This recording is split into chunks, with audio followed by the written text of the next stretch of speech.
Hey, howdy, Daniel Dekay here. Welcome back to Overkill Reviews, Banger TV's weekly heavy metal review show. Nice to be back in the reviewer seat so soon after my KK's Slayer review earlier this week. This time, I'm looking at a debut record from a brand new Swedish band that is made up of dudes who are definitely not new to the scene.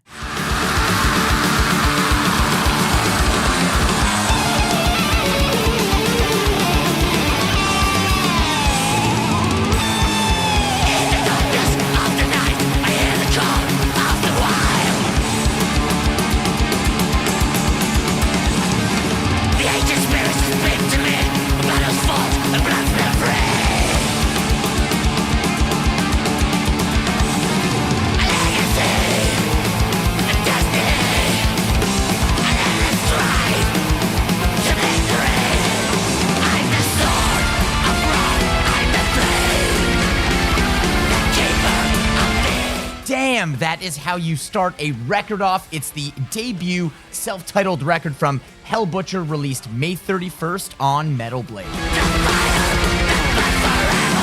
As the name might imply, Hellbutcher is fronted by Hellbutcher, who himself is most famously known as one of the twin brothers behind the incredible Swedish band Nifelheim. From the ashes of Nifelheim, Hellbutcher wasted no time in putting together his own all-star band made up of friends of his that play or have played in such bands as Opeth, Bloodbath, Mordant Unleashed, and Gulls Weird. Much like many heavy metal maniacs, I was super bummed by the untimely folding of Nifelheim and the fact that we never got that final record. So let's see if with this record, Hellbutcher picks up where he left off in his almost 4-decade quest for extreme metal musical Armageddon.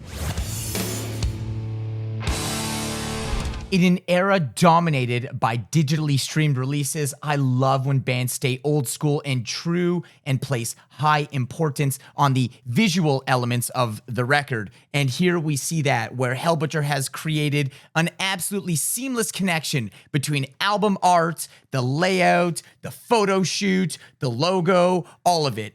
It should come as no surprise that Hellbutcher himself has credits on the album for the cover art, layout, logo, and additional artwork. It all looks badass and it all makes total sense together. I love that you have the cloaked character not only appearing on the album cover, but in the video itself, and even as you see in the live show. Also worth mentioning, the Hellbutcher logo is clearly a direct nod to the classic Nifelheim logo. I am a big fan of this commitment to the bit and the absolute attention to detail. I love how relentless this record is. At no point during the 33 minutes does it ever feel like there's a break or a gimmick being used to fill up the space. It's extreme and balls to the wall the entire way through. Even the intro track doesn't rely heavily on atmospheric building parts or anything like that. It sets the tone, then gets straight to violent destruction super effectively. I could literally show you any passage off this record to animate that point, so I'll just pick this killer section from Hordes of the Horned God for now.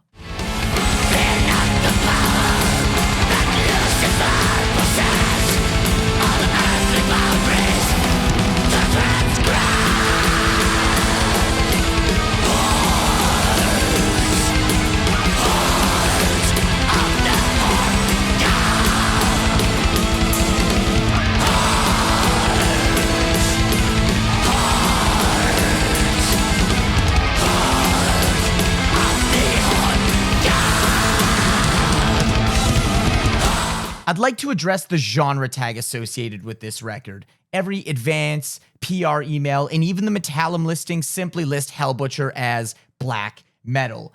That's really selling this album short, in my opinion. If you guys have seen my banger videos before, you know that pure old school black metal isn't my favorite subgenre. I'm more into things like other sounds that have been blackened, but I feel in this case, this album may have that true spirit of black metal and definitely sounds vocally black metal as fuck, but it's foolish to not recognize the other strong influences on this record. It is just littered in classic old school thrash, speed, death, and melodic sounds. Not hard to find in it at all. I'm not digging deep here. Check out this pure new wave of British heavy metal worship part from Possessed by the Devil's Flame.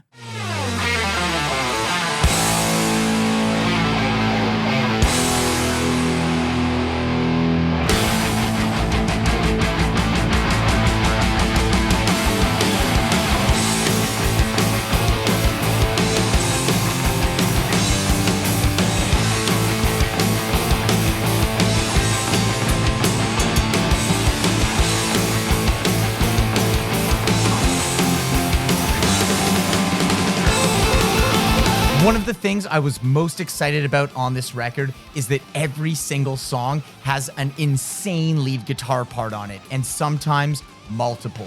There's tons of melodic, extended, face-melting rippers for even the nerdiest of guitar heads here. Another cool guitar standout is that there's so many different uses of completely different sounding rhythm and lead tones all over this album, track to track, each one to use to better serve the individual needs of an individual song. But for solos, this back and forth dual lead section from Satan's Power really stuck out to me.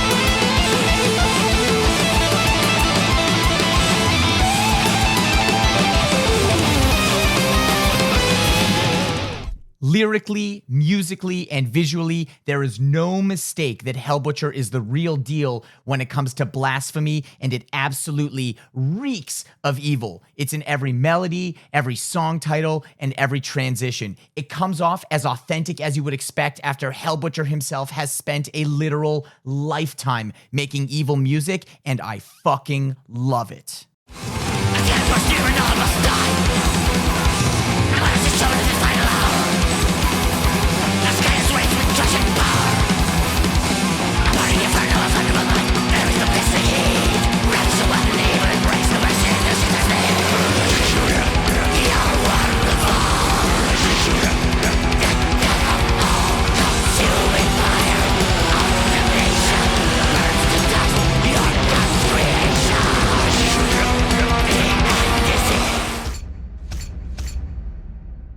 In summary, this record is 33 minutes of all killer and zero filler. There's zero boring parts, and the more you listen to it, the more you find a new layer, a new tone, a new lick, or a new lyric to obsess over. When coming up with a rating, I tried to think about what I would do or how I would make this record better. And there's truly nothing I would change if I had the option to. But I also believe that music is art, and there is no such thing as absolute objectively perfect when it comes to art. So all these things considered, I'm giving Hellbutcher's Hellbutcher a 4.5 out of 5 skulls right here on Overkill Reviews.